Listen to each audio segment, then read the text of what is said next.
नमस्ते दोस्तों, सत्यार्थ प्रकाश संदेश यूट्यूब चैनल में मैं विकास आर्य आपका हार्दिक स्वागत करता हूं। चलिए मित्रों, हम महर्षि स्वामी दयानंद सरस्वती द्वारा रचित जो सत्यार्थ प्रकाश पुस्तक है उसके ऊपर हम चर्चा कर रहे हैं और उस चर्चा के अंतर्गत हमने प्रथम समोल्लास और द्वितीय समोल्लास पूर्ण कर लिया है। अर्थात जो प्रथम समोल्लास के जो 7 प्रकरण हमने बनाए थे वो भी पूरे हो गए और द्वितीय समोल्लास के 3 प्रकरण भी पूरे हो गए हैं। अब हम सत्यार्थ प्रकाश के तृतीय समोल्लास के अंतर्गत अब स्वामी जी ने उसके अंदर अध्ययन अध्यापन विधि के बारे में बताया है, तो हम उसके ऊपर आज इस वीडियो के माध्यम से चर्चा करेंगे, उसकी व्याख्या करेंगे। तो चलिए मित्रों, अभी तक आपने वे पिछले वीडियो नहीं देखे तो उनको भी देख लीजिए, क्योंकि हम आपके सामने मैं रोज प्रतिदिन नया नया वीडियो नए नए प्रकरण के साथ में प्रस्तुत कर रहा हूं। तो आप उन प्रकरणों को भी ध्यान से देख लीजिए, जिससे क्रम वाइज आपको स्टेप बाय स्टेप आपको हर बात समझ में आ सके।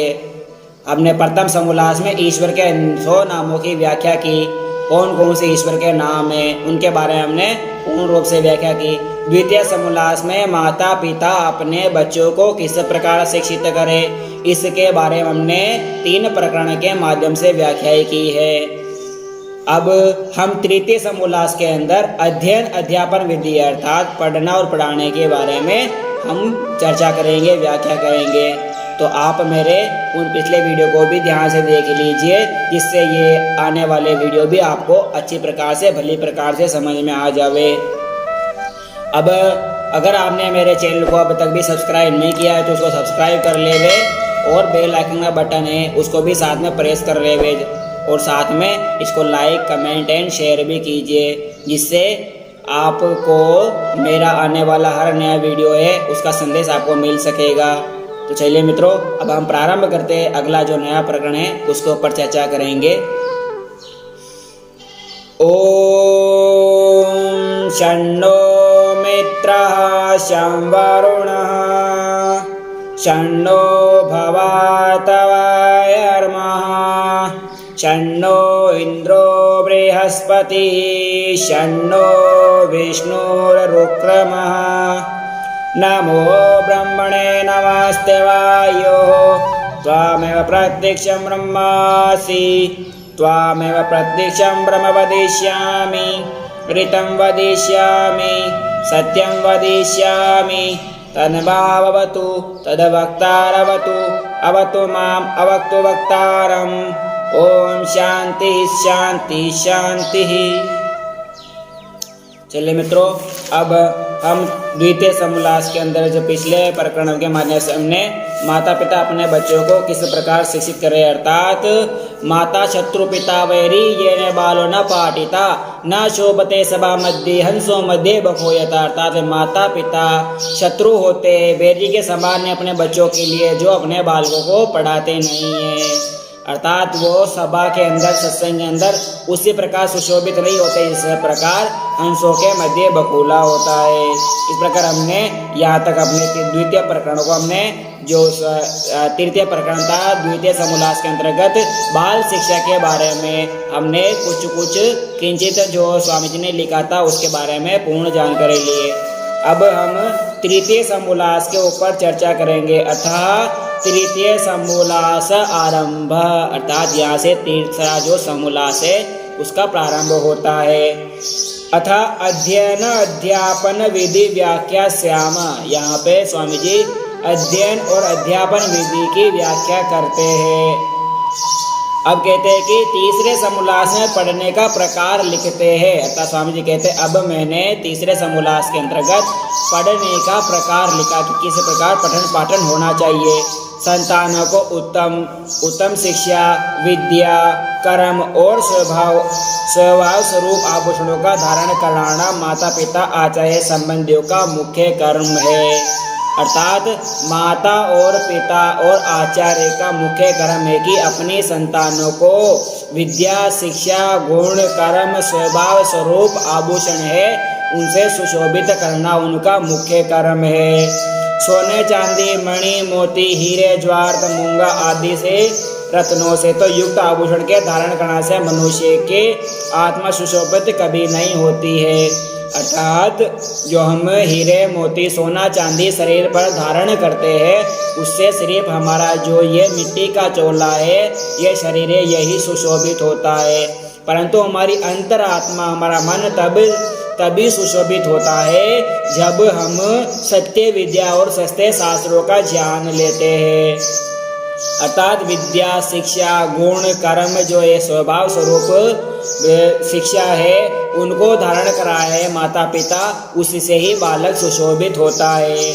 रत्नों से ज्वेरे हार आदि से वे उनका शरीर ही सुशोभित होता है, उनका मन कभी सुशोभित नहीं हो सकता।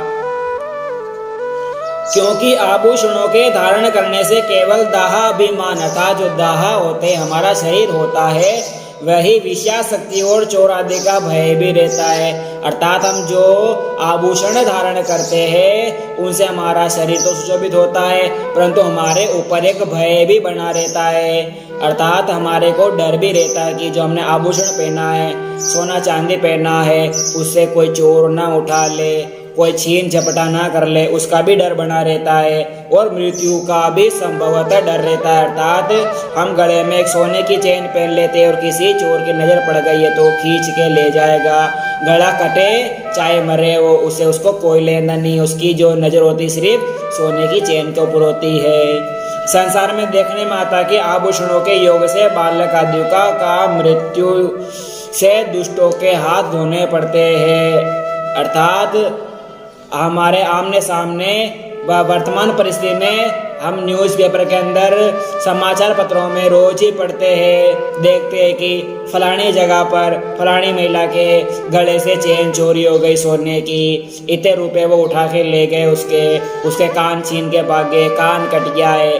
गले से चांदी की चेन पहनी हुई थी, उसको खींची तो उसका गला कट गया और वो मृत्यु को प्राप्त हो गए। इस प्रकार की जो बातें होती हमको रोज ही हमारे न्यूज़पेपर में आती रहती है, इसलिए हमको इस चीज़ों से जरूर बचना चाहिए।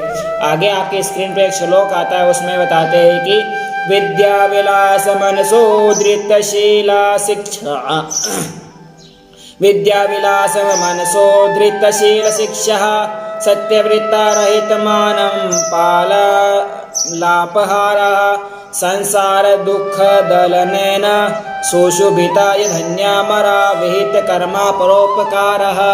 अर्थात विद्या विलास मनसोधृतशील शिक्षा, सत्यवृत्त रहित मालापहारा, संसार दुख दलनेन सुशुभिताय धन्यामरा विहित कर्मा परोपकारः।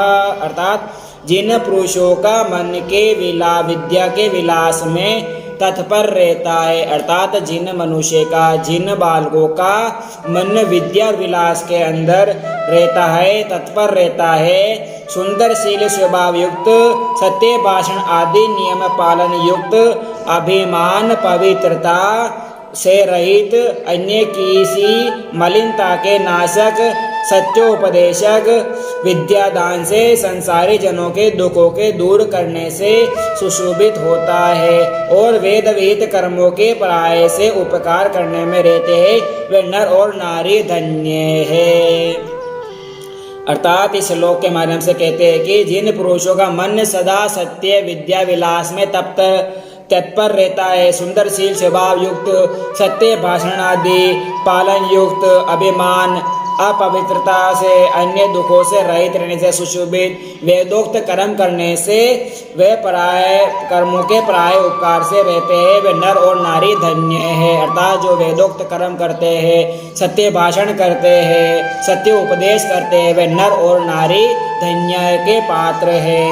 इसलिए 8 वर्ष के हो बालक तभी लड़कों को और लड़कियों को उनके गुरुकुल के अंदर भेज देवे, जहाँ पर सत्य उपदेशक, सत्य विदुषी, सत्य वक्ता और आचार्य बड़े बड़े जो सत्य शास्त्रों के ज्ञाता होते हैं, उनके पास अध्ययन करने के लिए भेज देवे माता पिता। लड़कियों को लड़कियों की शाला में भेजे और लड़कों को लड़कों की शाला में भेजे। लड़का और लड़की का जो पढ़ने का स्थान होना चाहिए वो हमेशा अलग होना चाहिए। अर्थात लड़कियों को अलग शाला में पढ़ाना चाहिए और लड़कों को अलग शाला में पढ़ाना चाहिए। विधि हमारे समाज में होनी चाहिए, अर्थात इससे दोनों का संतुलन बना रहता है।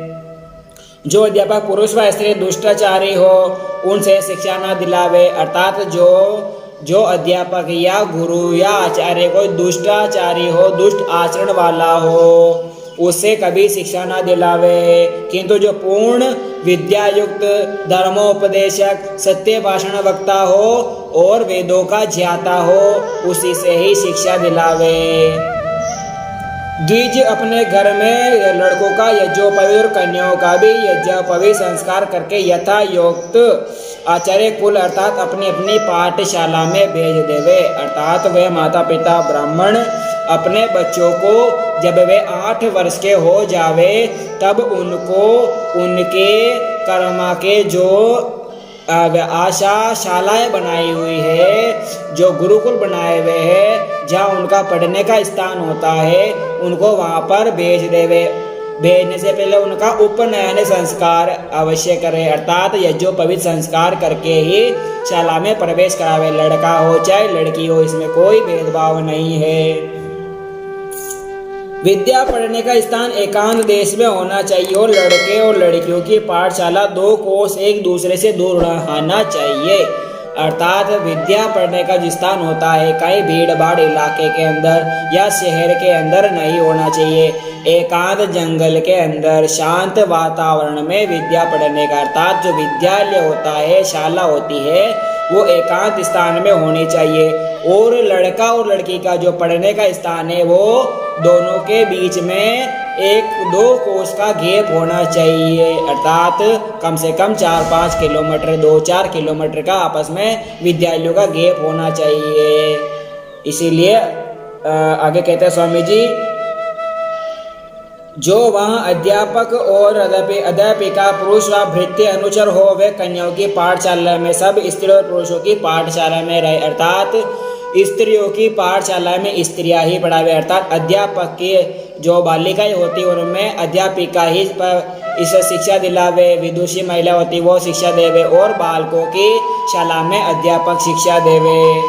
इस प्रकार की स्वामी जी बातें लिखते कहते हैं कि 5 वर्ष की लड़की भी ना जावे, अर्थात स्त्रियों की पाठशाला में 5 वर्ष का लड़का ना जावे, अर्थात जो 5 साल का बच्चा होता है लड़का भी हो वो भी स्त्रियों की शाला में प्रवेश ना करे। और इसी प्रकार लड़कों की शाला में भी 5 वर्ष की बालिका प्रवेश ना करे, अर्थात लड़कियों का अलग स्थान होना चाहिए और लड़कों का भी अलग स्थान होना चाहिए पढ़ने का। अर्थात जब तक वे ब्रह्मचारी रहे तब तक स्त्री पुरुष का दर्शन, स्पर्श, एकांत सेवन, भाषण, विषय कथा, परस्पर क्रीड़ा, विषय का ध्यान और संग, इन 8 प्रकार के मैथुनों से हमेशा अलग ही रखे, अर्थात जब तक बालक और बालिका ब्रह्मचारी का जीवन जीवे 1 से 25 वर्ष तब तक आपस में न कोई क्रीड़ा करे, न कोई संग मिलाप करे, न कोई विषयों की बातें करे, न एकांत सेवन में कोई भाषण करे, विषय कथा भी न करे, परस्पर क्रीड़ा ना करे, अर्थात खेले नहीं, आपस में संग ना करे। इस प्रकार के जो 8 प्रकार के मैथुन है उनों से हमेशा बालक और बालिकाओं को अलग ही रखना चाहिए और अध्यापक लोग उनको इन बातों से भी बचावे, अर्थात जो अध्यापक टीचर हमारे गुरु आचार्य होती है उनको विशेष तौर से इन बातों से बालक और बालिकाओं को दूर ही रखना चाहिए। इसी से में ही आनंद बढ़ता है, नहीं तो अगर ये आपस में होते तो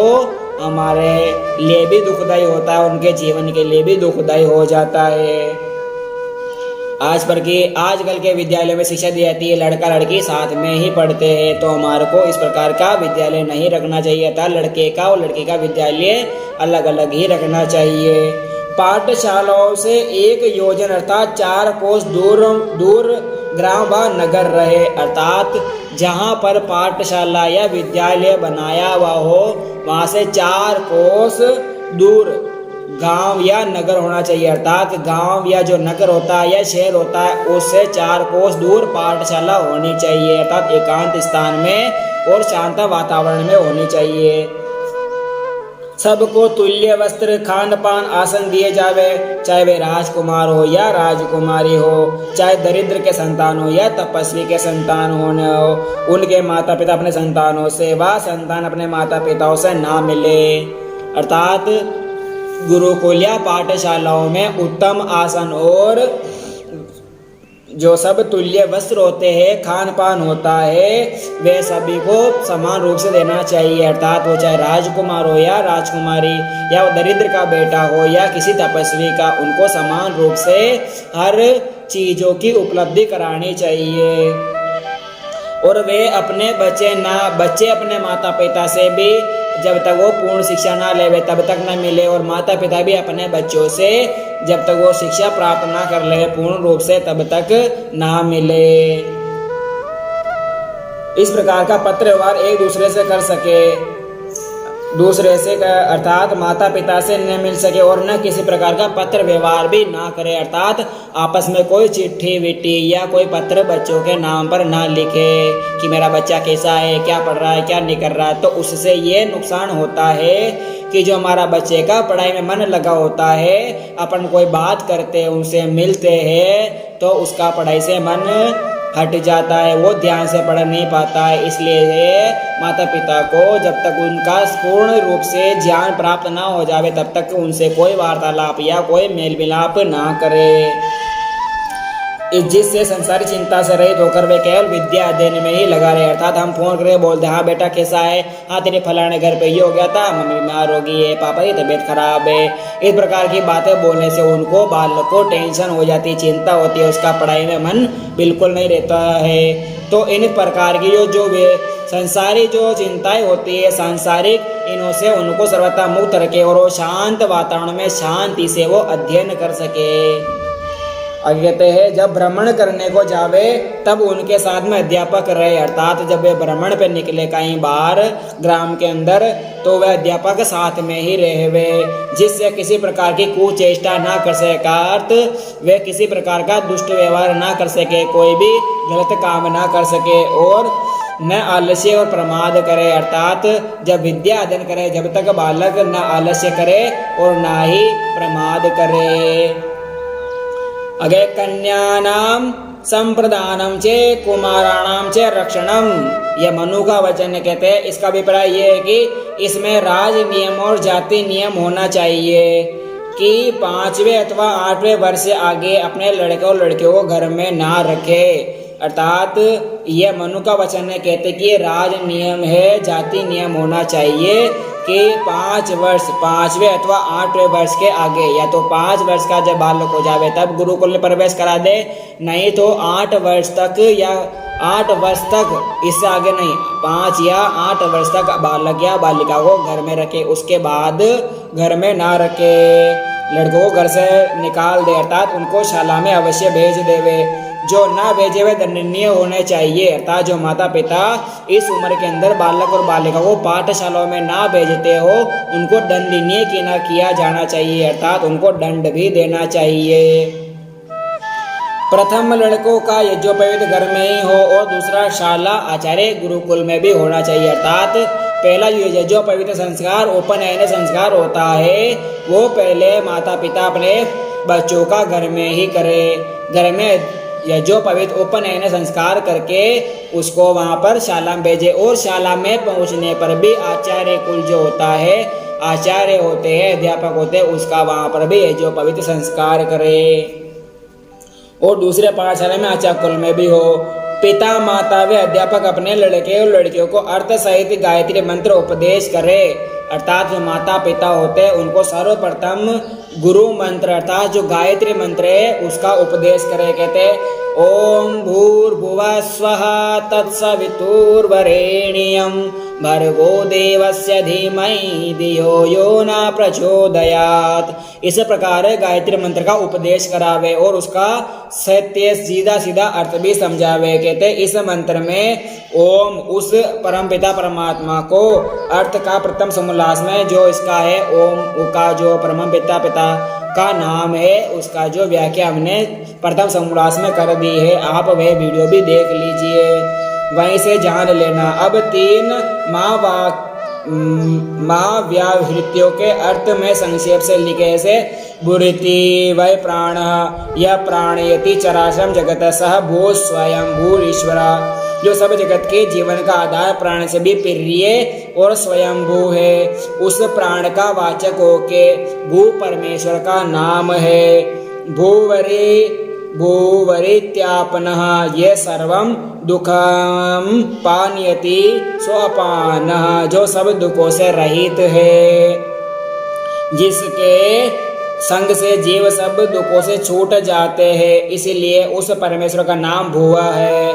स्वरीति व्यान यो विविधम जगद व्यानयति व्याप्नोति स व्यान, जो नानाविध जगत में व्याप्त होके सबका धारण करता है, इसलिए उस परमेश्वर का नाम स्व है। ये तीनों वचन तैत्तिरीय अरण्य के हैं, अर्थात जो तीन बातें बताई है, तीन महाव्याहृतियाँ है, उसके जो तीन बातें हैं, यह श्रम दुखमपि स्वरीति व्यान और स्वः, ये जो तीन व्याहृतियाँ है, यह बच्चों को बतानी चाहिए और गायत्री मंत्र का पाठ अवश्य करवावे।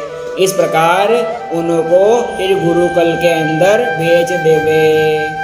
चलिए मित्रों, आज के प्रकरणों को हम यहीं पर ही विराम देते हैं। गायत्री मंत्र के अंदर अर्थात जो अभी बताया है, इस प्रकरण के माध्यम से स्वामी जी कि हमारे बच्चों को गुरुकुल में भेजने से पहले क्या क्या करना चाहिए, किस प्रकार उनको अध्ययन अध्यापन के लिए कितना दूर बच्चा बच्ची का स्कूल होना चाहिए, विद्यालय या पाठशाला होनी चाहिए, कितने कोस में उनका दूर होना चाहिए, अगर बाहर भ्रमण पे जावे तो साथ में अध्यापक रहने चाहिए जिससे कुचेष्टा ना कर सके। इस प्रकार आज के प्रकरण के अंदर हमने बालकों को कहाँ पर और किस उम्र के अंदर पठन पाठन के लिए भेजना चाहिए, इस प्रकार का जो शिक्षा है हमने आज के प्रकरण के माध्यम से जाना है। अब अगले प्रकरण के माध्यम से उनको किस प्रकार पढ़ाना चाहिए और कब तक पढ़ावे, कितने उम्र तक उनको पढ़ाना चाहिए, इसके बारे में हम अगले जो प्रकरण है उसके अंदर हम चर्चा करेंगे। तो चलिए मित्रों, आज का जो प्रकरण है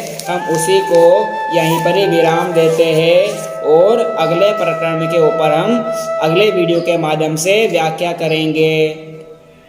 आपका अपना चैनल है सत्यार्थ प्रकाश संदेश, इसको आप सब्सक्राइब करिए और कराइए भी, और ज़्यादा से ज़्यादा लाइक कमेंट एंड शेयर कीजिए, जितना हो सके इसको आगे से आगे भी भेजिए, जिससे सत्य सत्य अर्थ का प्रकाश सब जगह घर घर में पहुंच जावे। यह ही अपना आर्य का उद्देश्य है, आर्यों का उद्देश्य है। चलिए मित्रों, आज के प्रकरण को हम यहीं पर ही समाप्त करते हैं। इति ओम शम, धन्यवाद।